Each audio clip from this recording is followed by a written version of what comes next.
Have you ever seen a real UFO? What would you do if one just happened to appear in front of you? Would you question yourself and dismiss it as an illusion, a hoax, or even a weather balloon? Well, we've got something special for you today, and it comes from an Edge of Wonder fan. That's a UFO, legit. Find out about UFOs, TR-3Bs, spacecrafts, and how it all ties back to the deep state on today's Edge of Wonder. Welcome to Edge of Wonder. We normally don't do these kinds of shows, but we have something special for you guys today. There has been so much talk in the media that UFOs are real, but we don't usually show too many UFO videos just because even if they are real, the mainstream media usually says they're fake. So people just believe whatever they say. I mean, we can give so many examples here, like the aliens and the UFOs, so many different lights over cities, strange phenomena in the sky. I mean, you guys name it. All of it is fake according to the mainstream media. But a fan of ours who was at Contact in the Desert this year, even though we didn't go since both parties couldn't really reach an agreement, filmed this while she was there, so check this out. The quality isn't that great because, I mean, it was at night, but in the first video you can see a bright ball of light flickering, holding still with a black spot in the middle. However, in the second video, you see the same thing, but to the left of it, you can make out the triangular UFO, in which most people know as the secret military spacecraft TR-3B. But we decided it was better to have her tell everyone her story because it's actually really cool. Alara of Sirius, thank you so much for getting on our show and allowing us to interview you. I mean, it's awesome having you on. I know it's not easy doing something like this, going on a show. No, not easy. Yeah, so I was at Contact in the Desert, which I didn't expect anything too interesting to happen there. And I went to the CE5 event that, that Emery Smith put on. And it first started, the high strangeness started about, I'd say, 30, 45 minutes into it. There was a lot of people out there. There was like 500 people out there. There was a lot of people. And the first thing I noticed, me and a friend were sitting next to each other, and we saw a UFO kind of like, your white stereotypical UFO experience kind of phase in and move across the sky and then phase out. And I was like, oh, that's kind of cool, whatever. Well, as the night kind of picked up a little bit more, some really, really exciting things happened that a lot of people witnessed. It wasn't just me. But these two UFOs, well, let me back up. Before that even started, there was a heavy military presence that came in. That's what first got my attention, because I thought, why is the military here and all over us over some stupid little sightings that you'd have to really pay attention to notice? Well, it was shortly after I noticed all these choppers going overhead and that there was a plane that flew low over us. I mean, it was obvious to me that there was a heavy military presence around us. So all of a sudden, a little while after that, these two UFOs like phased in and phased out like 4 times. And they looked like, I'd never seen UFOs like this, but they looked like, almost like butterflies, but they weren't like an angular craft, but they were moving in such a fashion, they were dancing together. And they were doing like putting on a show together. There was 2 of them. And like I said, they came in and came out and did this like 4 times. And the whole crowd was just like, whoa, oh my gosh, you know what I mean? Whoa, they were just tripping. Because it was amazing, it was really cool. I'd never even seen UFOs like that.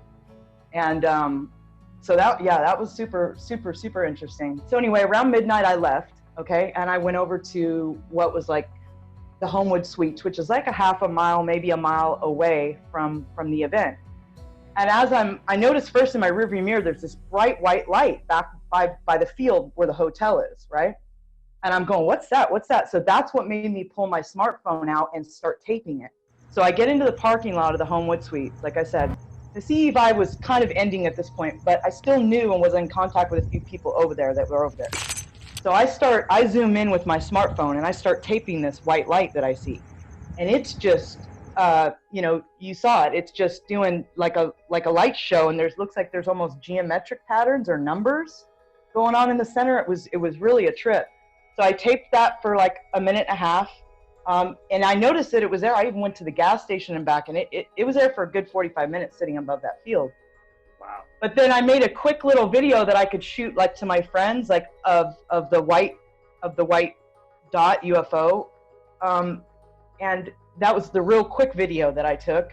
And I didn't even notice at the time when I took that video that there was like what we understand to be a TR-3B craft right above it, right above the white UFO that I had been taping. Now, I don't know if it decloaked to allow me to get the photo or the video, the short video, or if some reason the angle I was at away from the event, if I could see it for some reason. But the people that were at the event did not see this. So this thing was over their heads and nobody saw it. That's amazing. Yeah, that is amazing. With these like butterfly UFOs, you didn't record that, correct? No, I thought to take my phone out, but then I thought this is such an amazing experience that everybody's sharing. I don't want to ruin it by trying to take my phone out and them phasing out because they don't want footage out, or whoever doesn't want the footage out. So I didn't take my camera out for that, but there was a lot of people that saw that, and I'm pretty sure they recorded that whole event. So yeah. Yeah, I actually thought the same thing last year when we went. I didn't really record anything because I thought the same thing. I was like, it was my first time ever being anything like that. So, but how did you feel when like you saw these? You were talking about the military helicopters coming. Like, how did this make you feel? Were you a little nervous? Well, my friend next to me, he sees a lot of UFOs. Some people tend to see more than others, and he told me, he said, every time I have a sighting, every time I see them, the military shows up. Every time, no matter where I'm at, no matter what's going on. So the feeling I got from it, it was a very dark presence, the military presence that was coming in, and it was like they were trying to scare them off, like trying to keep them from, they knew contact had happened or it was about to happen or something, and they were trying to control the situation like they often do. Either that or maybe, in hindsight, looking back, perhaps it was tied to that cloaked TR-3B, which is one of ours, from my understanding, that maybe it had something to do with the fact that that was sitting cloaked right above all our heads and we didn't know it. So let me ask you a question. So the only person there that really saw this TR-3B is you, and I just have a question. Did you see this, or did it only show up on your phone? So did you see this in real life? It was uncloaked and you were looking at it, or did your phone just pick it up? Because sometimes phones are on a different frequency. I had a little trouble understanding that part. I saw a bunch of red lights and I couldn't quite make out what was going on, that were kind of to the left of the white UFO that I taped, but I couldn't make out a craft or anything. I didn't notice anything significant. It wasn't until I played that tape back that I was like, oh my gosh, look at what's above that, what I understand to be an ET ship. Look what's above the ET ship, one of ours. How interesting. I had this really funny experience where you actually sent me that video, and I was like, it was probably like 3 in the morning when you sent it to me, right? Because there's like a time difference between East Coast and West Coast. And so I look at the video and I'm like, what is she going crazy about? I literally watched it and I was like, I kind of rolled my eyes and then I went back to sleep. And then when my phone was on full brightness in the morning, I watched the video again and I was like, shocked. I was like, oh my gosh, I've never seen that before, right? So that video ended up knocking my socks off. It was such a funny thing to wake up to. But that experience was so funny just because like I literally, it was, my phone brightness was so dark I couldn't even tell what you were going nuts about, Yeah, I know. I didn't know till I watched it and I couldn't believe it when I was in shock. I mean, I've never gotten anything like that on tape. I mean, I didn't even know I was taping it. I mean, so that was that some kind of divine thing? Or was that allowed to happen? One has to wonder this because I didn't even know I was taping it. Well, it also makes you wonder about cameras too, like what frequency cameras are on and how like they can pick up things that we can't normally see. I mean, this happens with ghosts all the time too, so maybe that's how it works. I mean, maybe once you're cloaked like that, you're in a different frequency or something that the human eye can't pick up, but somehow this camera picked it up and that's how we're seeing it. Yeah, so I wanted to go back to these butterfly things you saw. I was looking, because you were kind of explaining your story to us before we have you on, and I was looking online and I found this, I don't know if it's real or fake. I mean, this is the problem with this stuff, right? Yeah. But I found this image of really what looks like a butterfly UFO. But could you, I mean, is it like similar like this? Can you explain what it looked like? And was there a lot of lights? Like, how was it exactly? It literally looked like exactly like that picture you showed me, except it was red. It looked, you know how like when you're at a campfire and there's embers shooting up? They're like a on fire red kind of thing. And you know, it looked like that. It looked like it was on fire and red. Now, the UFOs were either in a shape like that or they were in some other geometric shape like a triangle, and they were doing something to the point where you couldn't tell their angle because of the way they were moving. And it gave the illusion of looking like a butterfly. So one of two things. And also what occurred to me too, is now that I know that that ship was above our heads, I'm wondering if those weren't some sort of projection coming from that ship. Yeah, could be. That thought did occur to me. And I mean, one of two things. Either they were legit like perhaps ET craft that came in and out, or they were a projection or something like that coming from that cloaked ship above us that no one could see. I don't know. So has anyone else asked you for this video? I mean, you made some people aware of it, but as far as I know, you only sent this video to Ben and I so far. So have people been asking you about this? What's been going on with that?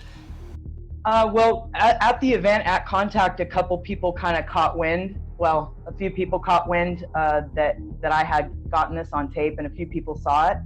And I was having a conversation with somebody about what happened and the CE5 event and you know, things like that. I showed it to a few people. I showed it to James Gillian. I showed it to him, and he thought it was pretty cool. They had caught some footage earlier in the weekend. A lot of people caught UFO footage, but catching this craft was really unique. Awesome. But yeah. Wow, yeah, it's great. Really, yeah. Thank you so much. We appreciate you sending it to us.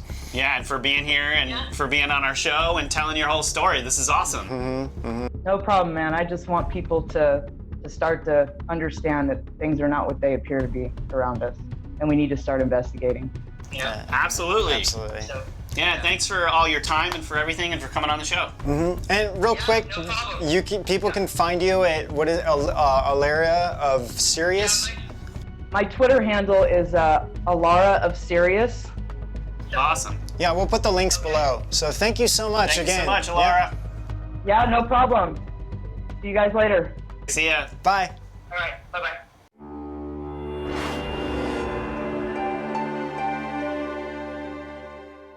So continuing on, there's another video that came out in 2011 of what also seems to be the TR-3B by Scott Kelvin, who uploaded it on YouTube. It's hovering around, and as a ball of light emerges, it suddenly just disappears. Now, we don't like to put up these kinds of videos because we honestly don't know if it's real or fake. We know for certain that the Navy released documents with the patent design for the TR, but many people say that this is CGI and it's hoaxed footage. But this is the problem everyone has. If something is too clear, it's automatically CGI. If it's too grainy, blurry, or unsteady, it is a bird, a weather balloon, lens flare, or something else. But Rob, what do you think? I don't know enough about CGI to kind of base this on. Well, you know, as far as I'm concerned, like, these spacecraft do exist. So even if it's CGI or not, I mean, I personally think these spacecraft do exist. But I think other than Alara's video, like, if that's real, I've never really seen anything that clear. So that's pretty amazing.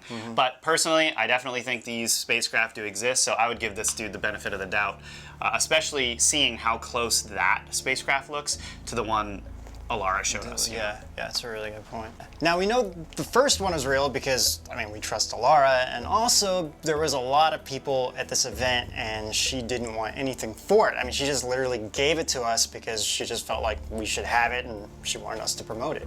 Also, even if these videos are real, the mainstream media has to find a way to debunk them, such as even when they're now saying UFOs are real, CNN is still claiming that this recent video of a fireball falling in LA is a man in a stunt suit.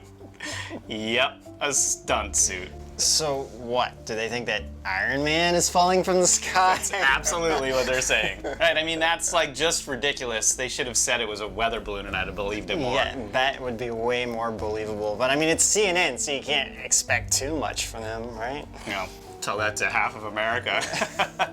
Okay, well, Ben and I wanted to go over more evidence and actual patents we found, which are mind-blowing, that show these UFOs are constructed and that the military has been secretly using them for decades.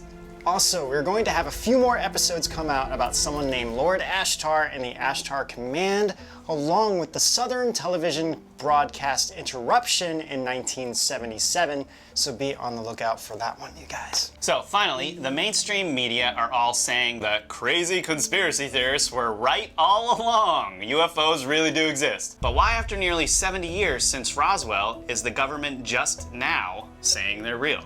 To answer this, we need to understand what is happening in our country and why there are two sides trying to control the UFO narrative. I mean, don't get us wrong, it is awesome that the mainstream media are acknowledging what all of us have been saying for decades, that UFOs are real, but This is coming out in the public is actually the deep state's narrative, but before we get into that, and what all that's about, let's talk about a mysterious person by the name of Salvatore Cesar Paez. Salvatore has 3 patents which are public and are a craft using inertial mass reduction device, a high-frequency gravitational wave generator, and a room temperature superconductor. For the craft, he states that the US government can use these patents for governmental purposes without any kind of royalties whatsoever. It also states that there are 4 known fundamental forces which control matter and energy. According to the patent, it describes a vacuum energy state, which is all quantum fields, fluctuations permeating the entire fabric of space-time. Whatever that means. This is the Navy. So, to quote this, it says, matter, energy, and space-time are all emergent constructs which arise out of the fundamental framework that is the vacuum energy state. Now, this gets super technical and metaphysical here, but remember, the Navy released this document. Without getting too science heavy, from our understanding, it creates its own gravitational field, in which it uses microwave emitters that create high-frequency electromagnetic waves. These waves vibrate at different frequencies inside and outside the craft, creating a local polarized vacuum outside the craft. This allows it to accelerate to extreme speeds and make drastic maneuvers without the pilot to be affected at all, since the ship creates its own gravitational field. So in other words, even if the craft is going 10,000 miles per hour, the people inside would never feel it. Also, in other words, this makes modern rockets and astronauts appear relatively moronic for not tapping into this perfectly good technology that's already out there. This patent even gets into the math behind it, the science, all the material it's made of, and how the other 2 patents are needed to build this craft. Also, there is someone by the name of St. Clair John Quincy who has many patents dated from the mid-90s to the mid-2000s, one of which is also a triangular-shaped craft. Now, the big question is, why was this just released? Why not years ago? Well, the simple answer for Salvatore's patent is that it was just filed in January of 2019. But for the more complex answer, right now, the deep state and what we are calling the Alliance are in a fierce battle over the fate of all of us. Whether you believe QAnon or not doesn't really matter, but there is a war going on within the government, and already so many things Q has said has either happened or coincided with President Trump. What Q and many people in the disclosure community are saying is that this UFO disclosure is one of the cabal's final hands to play, if all else fails. And what does that mean exactly? Well, let's say that the sealed indictments are real, which is now at over 100,000 sealed indictments, and since we know there wasn't a Russian collusion, the deep state is now freaking out. As many media are now reporting, it will soon come out that the Obama administration approved the secret spying of Trump and created the Russia collusion narrative. This buys them time for the next election and to cover up their own crimes. They know the clock is ticking and they need a mass distraction, so they're playing the UFO card now. But this is a controlled disclosure. They're putting out just enough information to distract from everything else, but not too much information. Honestly, it is good because we all wanted this info out there, but this is the wrong side controlling the narrative. Such as if you look at who is leading this, it is Podesta, the Clintons, the Rockefellers, and so many more names. Also, if you look at how many facilities Lockheed Martin and Skunk Works have all over the world, so many more questions come up. Here is a secret area of Skunk Works facility in Florida found on Google Maps. As you can see, it looks like some sort of prototype futuristic craft is actually parked there.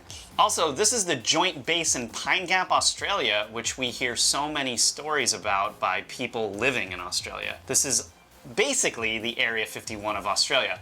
Lots and lots of interesting stories, from Tesla's experiments to mind control and UFO technology, etc. And this is another image of what seems to be a triangular shaped UFO on Google Maps, also in Australia. The image has now been updated and is no longer found on that area of Google Maps. The idea is that with the upcoming election, they're trying to be the heroes who brought about disclosure to the masses, and they're hoping to kind of stand out among everything else that gets released. All they're doing, though, is controlling disclosure by what info gets out and what info stays with them, but the Navy doesn't seem to be playing their games. From our understanding, the Navy is also part of the Alliance, so the Navy has their own secret space program and won't let them control this at all. Just recently, the Navy released a document explaining to all personnel the correct way to report any UFO sightings. The deep state is doing all they can to give themselves more time to come up with their next concoction on how to go after the 2020 election. This also gives them room to promote their Luciferian agenda. There's an anonymous source who works in intelligence we connected with who works for a few government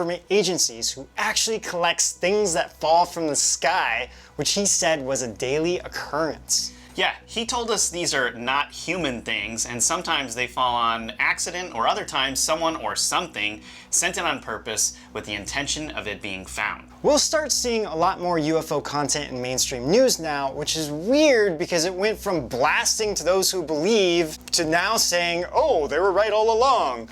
But this censorship on social media is still going on, even though we were right. We can't rely on the mainstream media to report the actual truth of these events. As Q says, we are the news now. Since we're being shadow banned, please share this video with your friends and family who are trying to understand what's really going on. Right, we can't let Podesta and Hillary control this narrative to distract people of all of their crazy and evil scandals, including treason, selling uranium to Russia and Iran, killings, and so much more, which most of you guys are pretty much aware of. They created a false dossier against the President of the United States to hide their crimes. Right, I mean, could you imagine if the tables were reversed? People would be freaking out for sure. Absolutely. Also, they created a civil war among all of us here in the US to distract people from the truth of the situation. We cover a lot of that in our previous episodes about the deep state, and we even have a beginner's red pill playlist. Well, you guys, what did you think? Yeah, what are your thoughts about the video and all of this that we mentioned? Comment below and let us know. And we also want to give a special thanks to Alara for giving us the video first and for coming on to our show to explain it. So thank you very much. Yeah, it was awesome. And with that, we'll see you guys out. On the edge. If it's too grainy, blurry, or unsteady, it's a bird, weather balloon, lens flare, sorry.